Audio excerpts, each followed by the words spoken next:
Alhamdulillahirabbil alamin wassalatu wassalamu ala asyrafil anbiya'i wal mursalin sayyidina Muhammadin wa ala alihi wa sahbihi ajma'in.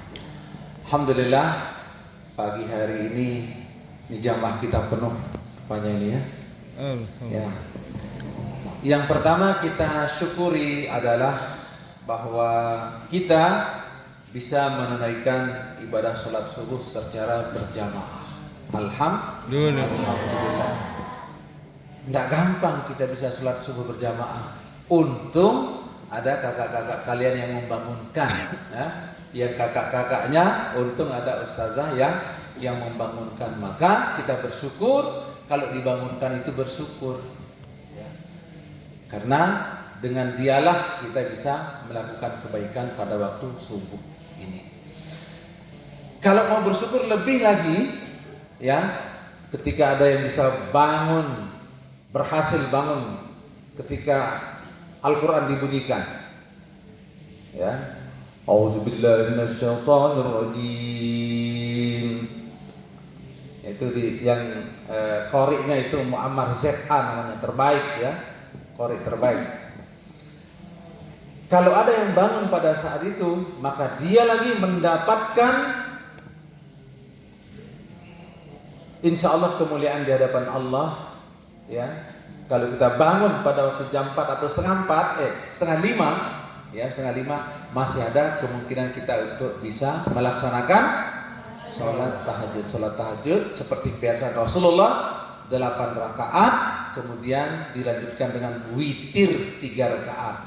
Witirnya boleh 2, 1 atau langsung 3 rakaat. Kalau 2, 1 itu ya 2 rakaat salam, kemudian lagi 1 rakaat salam. Tapi kalau 3 rakaat langsung witirnya, rakaat pertama, rakaat kedua, enggak tahiyat rakaat keduanya, ya. Rakaat terakhir itu baru tahiyat, kemudian langsung salam. Nah, itu kalau kita 3 rakaat pada waktu witir. Yang bisa melakukan tahajud pada waktu itu, alhamdulillah. Jadi pagi-pagi kebaikan, kemenangan pribadi kita, mengalahkan nafsu yang mau mengikuti hawa nafsu kita, tidur saja memang enak, ya. Tetapi kalau kita lawan dia, justru kita akan mendapatkan kenikmatan beribadah, ya. Yang bisa ibadah tahajud, alhamdulillah, ya. Kemudian yang bisa lagi setelah itu baca Al-Quran, luar biasa. Kemudian azan, setelah azan, ya tidak usah dikomando besok-besok, ya. Ya, bagian taklim tidak usah komando adiknya untuk sholat sunnah 2 rakaat sebelum subuh. Jadi kita jelaskan sekarang bahwa yang bisa melakukan sholat sunnah 2 rakaat sebelum subuh itu dia melakukan sholat yang nilainya lebih baik dari seluruh bumi ini dan isinya. Kalian pernah menggali emas? Tidak pernah. Kalau kalian pernah menggali emas dan langsung dapat 1 kilo, ya Allah, berapa harganya? Sekarang harga emas itu 1.700.000. Kalau 1 kilo kali 100, wah, 170 juta jadinya, ya. Itu baru 1 kilo. Seluruhnya ini tidak ada artinya jika dibandingkan dengan nilai sholat sunnah 2 rakaat sebelum subuh. Nah, ini saya berikan tips ini untuk bagian taklim, ya. Bagian taklim, ingatkan adiknya yang ngantuk atau tidak suka sholat sunnah 2 rakaat sebelum subuh. Kalau kalian lihat dia tidak pernah sekali, bawa dia, dudukkan dia. Kamu tahu nggak betapa besarnya pahala orang yang sholat sunnah 2 rakaat sebelum subuh? Ini kitabnya, bawakan I'anatul Thalibin, buka di depan halaman 216, buka. Ini dari riwayat hadis Muslim, dia hadis ini bukakan. Ini dari Al-Quran mengatakan begini, buka semua. Masa kamu tidak percaya? Kemarin juga pengajian ada begitu juga. Jadi mulai besok ketika dia malas lagi, nanti disidang nanti oleh bagian taklim nanti. Wah, besok merasa terpaksa, besok. Kenapa harus kita merasa terpaksa kalau memang kebaikan itu begitu adanya? Mari kita ikhlas melaksanakan ibadah. Jadi pagi-pagi itu udah banyak kebaikan yang bisa kita lakukan. salat tahajud, baca Al-Quran, ya, mendengarkan azan, menjawab azan, kemudian tadi itu salat sunnah 2 rakaat sebelum subuh. Itu pahala semua. Selesai salat sunnah 2 rakaat untuk baca ilah-ilah. Ilah-ilah ini apa? Ini doa mohon ampun kepada Allah. Ada 3 kalimat yang langsung mohon ampunnya itu. Pertama, fahabli taubatan ya dzal jalali. Ya Allah, berikanlah aku taubat ya Allah.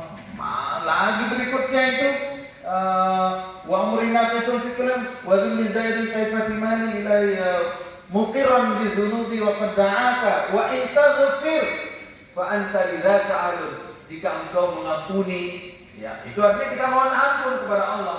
Tapi kan bahasanya pura-pura bagus gitu. Wa in taghfir fa anta lidzaka alun. Ya Allah, kalau engkau mengampuni dosa, memang engkau lah yang hanya bisa memberikan pengampunan. Kalau kamu tak mau ampuni, saya mohon ampun kepada siapa?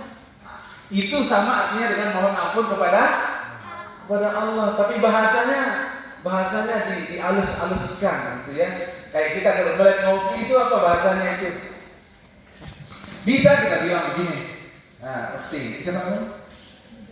Lidah. Oh, Ihdinas siratal mustaqim. Coba kita buatkan kita kopi misalnya. Bisanya, tapi boleh kita bilang gini. Enggak ada yang lebih pintar buat kopi daripada kamu, wahai Ihdah. Ngerti maksudnya? Maksudnya mau dibacain kopi. Maka kita sama Allah juga begitu. Ya. Wa in taghfir fa anta lidzaka alim. Ya Allah, kalau engkau mengampuni, maka hanya engkau yang bisa memberikan pengampunan. Wa in tatrud faman narju simaka. Tapi kalau kamu menolak pengampunanku ini, terus kepada siapa saya mohon ampun? Itu artinya ya Allah, berikanlah ampun kepada aku.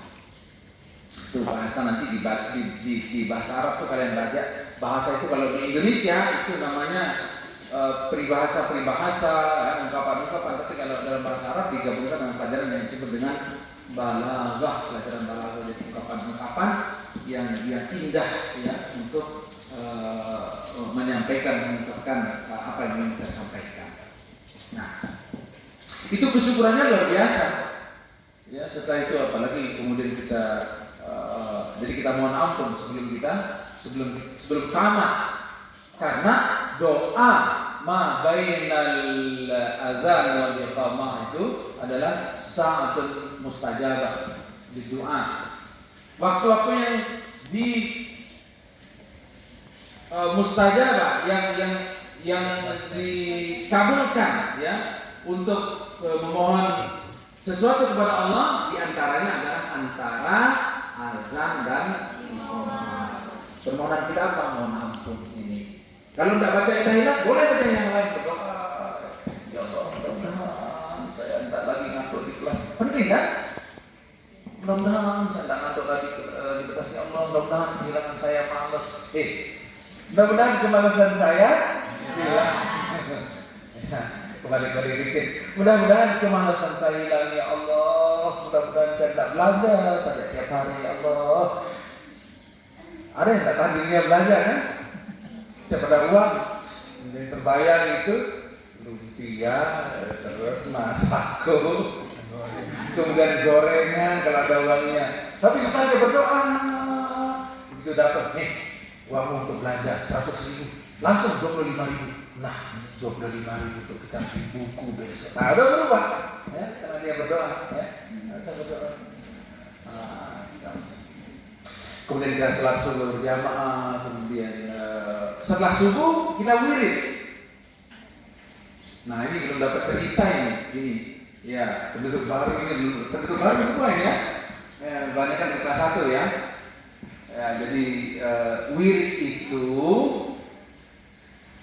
ada ceritanya. Nanti kalau mau tahu ceritanya ya, tanya sama kakak-kakak kalian yang kemarin di kelas 2 itu, ya, pergi ke sana satu persatu tanya lagi.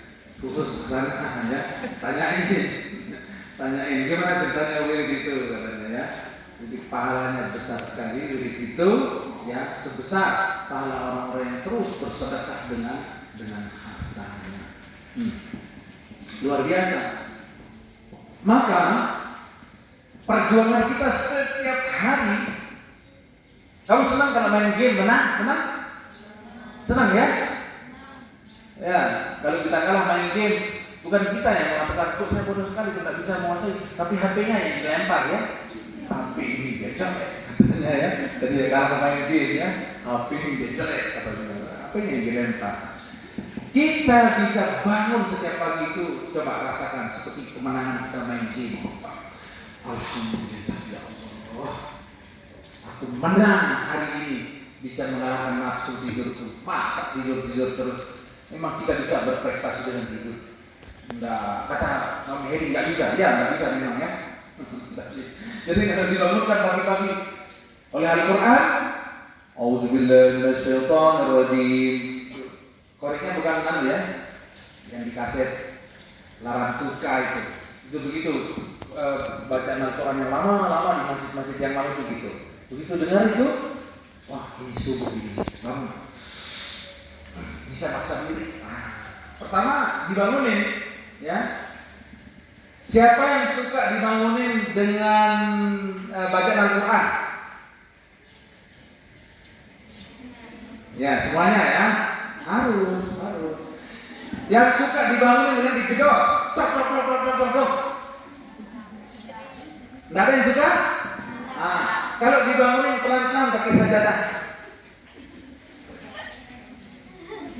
Wahai bidadari bangunlah, Terus begitu dia dengar, heran dia, aku jadi bidadari hari ini ya. Kalian lebih baik dari kalau masuk surga itu lebih indah dari bidadari. Makanya bagian taklimnya gimana bangunannya? Lagi bidadari, bangun. Senang dia, ya. Daripada kalian melakukan, yang melanggar disiplin, bangun. Anda suka kan? Bidadari senang ya. Padahal belum pakai bedak kita dibilang bidadari. Bangunkan adanya pelan-pelan ya. Tapi betapa indahnya kalau kita bisa bangun dengan mendengar bacaan Al-Quran. Luar biasa. Itu kalau yang mami cita-cita ya. Yang lain gampang semuanya, gampang. Pasang balon nyalain gampang.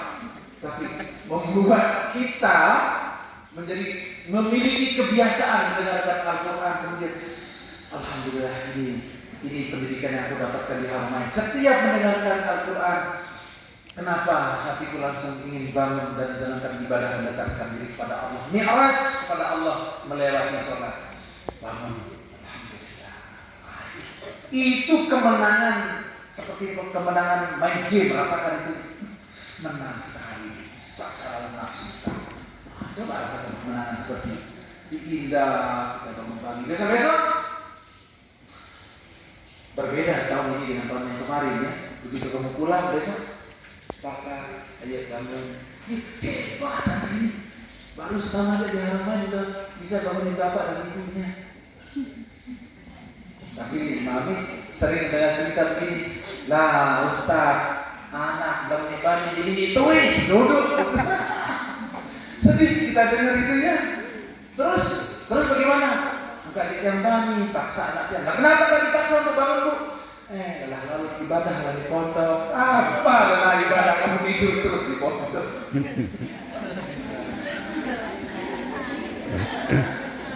Iya, nanti saya undang ibu bapakmu ngaji di sini. Ibu bapak kalau anaknya di rumah juga harus tetap jadi disiplin bangun. Oh begitu jadi jam gitu. Nah, nanti kirim salam kayak gitu ya. Salamnya, jangan-jangan kamu tak mau salam karena kamu akibatnya akan dibangunkan kan? Bu, Pak, salamnya Mami, apa salamnya? Santri waktu itu kalau di rumah harus tetap dibangunkan subuh-subuh. Oh gitu, ya. Kamu jadi harus bangunkan besok. Besok kebalik kamu yang bangunkan bapakmu. Pak, ibu ayah kasih. Ya Allah hebat santri itu. Besok saya tambah bang belajarmu besoknya. Sama berapa Pak? Biasanya dikasih 100.000, besok saya kasih kamu 500.000 katanya ya. Ya Allah, inilah doa kan. Harapan dari anak-anak ya. Yang pertama rezekinya karena bisa melawan diri yang untuk bisa bangun pagi-pagi. Bangga. Ya. Apalagi yang kita banggakan pada diri kita, bangga diri kita, apalagi yang kita banggakan? Kalau bukan bagaimana kita menjadi hamba Allah yang lebih baik. Tidak ada yang lain cara yang dibanggakan. Tahu namanya Zuhri? Zuhri itu pelari tercepat NTB yang pernah menjadi juara apa? Dunia. Juara dunia ya. Begitu dia lari, ya. Zuhri dari mana Zuhri? KLU. Ya, berbahagialah anak KLU ya. Anak KLU? Ya. Oh, keren tawa-tawa dia. Zuhri dari provinsi mana? NTB. Berbahagialah anak NTB ya. Nah, Zuhri dari negara mana? Negara Indonesia. Berbahagialah anak-anak ya, berasal dari Indonesia. Ketika dia menang, kamu tahu apa yang dia lakukan? Dia sujud syukur. Setelah sujud syukur, ya, dia minta air untuk minum. Ya, bagaimana dia minum air pada waktu itu? Ada yang tahu nggak? Dia minum air, dia duduk. Lain kalau santriwati, jangankan duduk, dia berjalan, dia beli es di sana sama umi 2 gelas, jalan. Kok mami tahu ada CCTV? Benar, bukan lewat CCTV kemarin di depan mobil kita lihat. Nah, masih kalah sama Zuhri, ya. Dia sujud, kemudian dia minum, dia duduk. Memang jelas hadisnya itu, la yashrabanna ahadukum qa'iman. Oh ya, kasih hadis satu hari ini. Ikuti. La yashrabanna ahadukum qa'iman. La yashrabanna ahadukum qa'iman.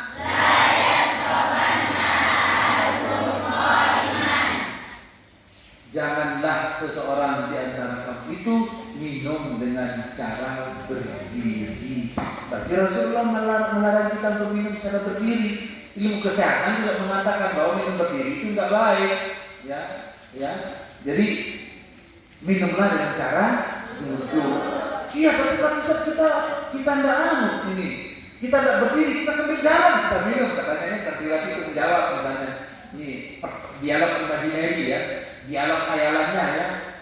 Kenapa kamu minum sambil berjalan-jalan? Ya kan yang dilarang dalam hadis itu yang berdiri aja Ustaz. Terus kita akan berjalan jalannya.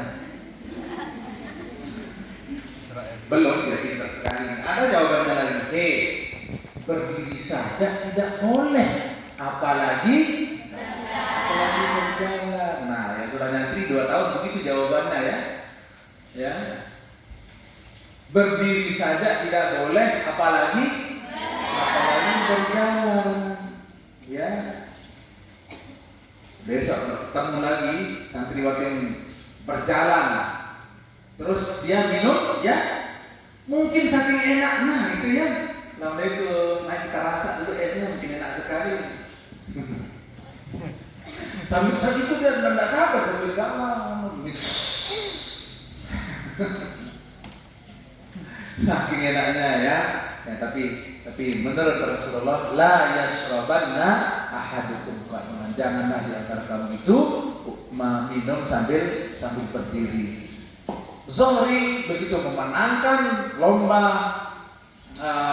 lari sprint ya, jalan internasional ya, dia sujud syukur dan dia minum dengan cara duduk.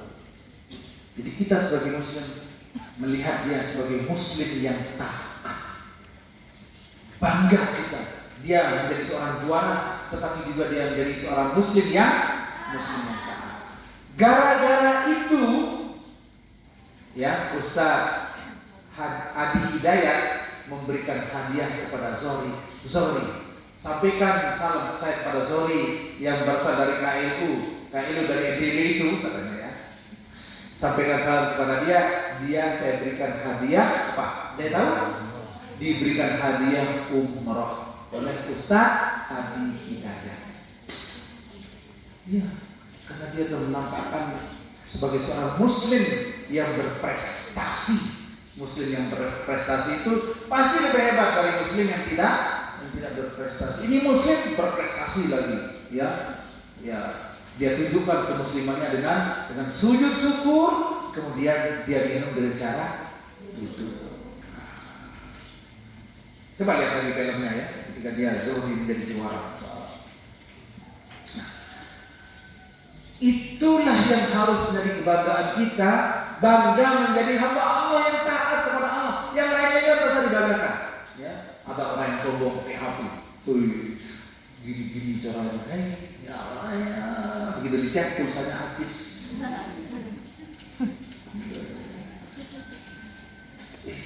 Gini. Sambil dia buka anunya itu, tangannya itu supaya kelihatan Apple-nya di belakangnya itu. Apple, pas dicek casingnya doang Apple.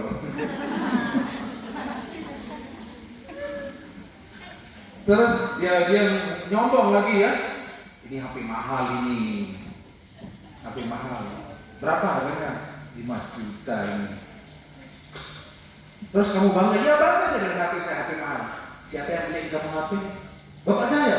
Tapi ini bukan punya kamu, punya bapak. Iya, tapi kan saya dikasih, tapi bapakmu yang belikan. Makanya jangan nyombong dengan benda-benda ya. Jangan nyombong dengan benda-benda ya. Ya, terus pura-pura halo. Kan ada perusahaannya itu, kamu hidupkan. Oh ya belum ya katanya. Pura gini. Tetapi kita wa innama fakhruna bil ilmi wal adab. Kalau kita bangga ya, mau kita apa ya, kalau ada yang kita banggakan, maka yang layak untuk dibanggakan adalah keilmuan kita dan adab kita. Mana adab itu ya? Sikap kita dalam menjalankan semua perintah Allah dan Rasulnya. Rasulullah mengajarkan kita untuk minum dengan duduk caranya. Itu yang kita banggakan. Kita duduk.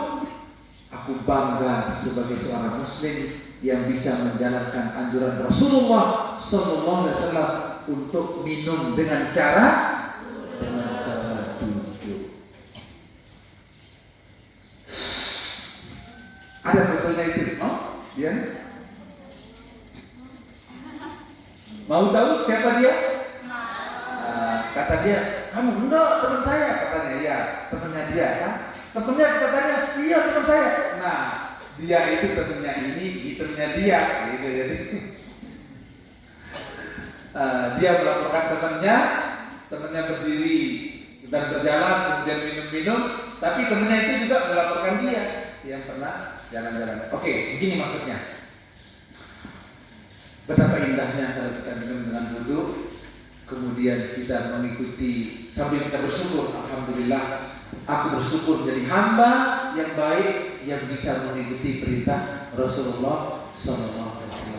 Aku bersyukur menjadi hamba yang baik, bisa memaksa atau dipaksa untuk bangun pagi, tetapi untuk beribadah mendekatkan diri kepada Allah Subhanahu Wa Taala. Lama-lama terpaksa rasanya, besok-besok lama-lama jadi kebiasaan. Setelah itu kita akan menikmati ibadah kita, gitu ya.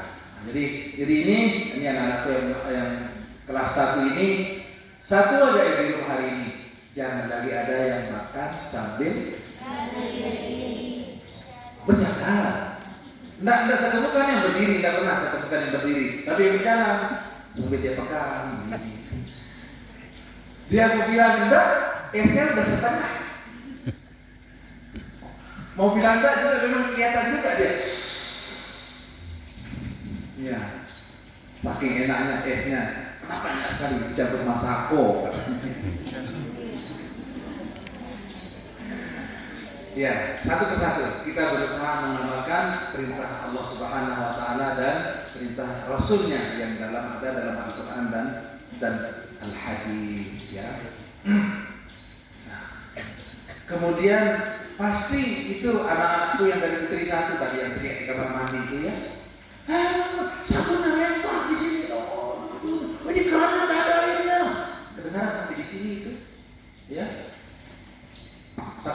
suaranya mau kita rekam misalnya ya. Nanti bagian kita bawa HP saya sana rekam ya suaranya ya. Nah, Pak, Bu, ini putri Bapak yang bernyanyi di kamar mandi ya. Ya di kamar mandi itu tidak usah bersuara ya. Tidak cukup lah kalau berwudu buka keran wudu. Tidak usah informasi sama teman. Hei, friend, saya sedang wudu ini. Tidak wudu saja. Terus selain itu apalagi yang diinformasikan? Masya Allah ya. Jadi cukup masuk kamar mandi, wudu lah, mandilah, ya. Cuci kaki lah. Tidak usah teriak-teriak ngomong-ngomong. Lain lagi orang saking sukanya ngomong, tapi sana tempatnya suka ngomong itu di depan gurunya bertanya pelajaran ini hama sambil dia wudu. Apa kalau kita nanti pagi ya? Udah nanya gitu nih, kemarin nggak enak ya banyak kurang garam kemarin itu ya. Disambut oleh temannya lagi ribut lagi, dia kurang garamnya. Masya Allah ya, masuk kamar mandi tanpa bersuara. Kalau ada lagi yang bersuara besok, berarti hari ini dia tidak hadir di masalah subuh bersama kita kan? Nah, hadir dia, berarti dia ngantuk gitu. Enggak, saya ngantuk. Ketika dijelaskan itu dia tidak mendengarkan doa seterusnya. Terus kita berproses untuk memperbaiki diri kita ya. Ramadan sebentar lagi akan datang ya. Ya, mudah-mudahan kita bisa diberkati oleh Allah pada umur sampai Ramadan sehingga kita bisa menjalankan Ramadan dengan sebaik-baiknya. Hadanallahu wa iyyakum ajma'in. Wassalamualaikum warahmatullahi wabarakatuh.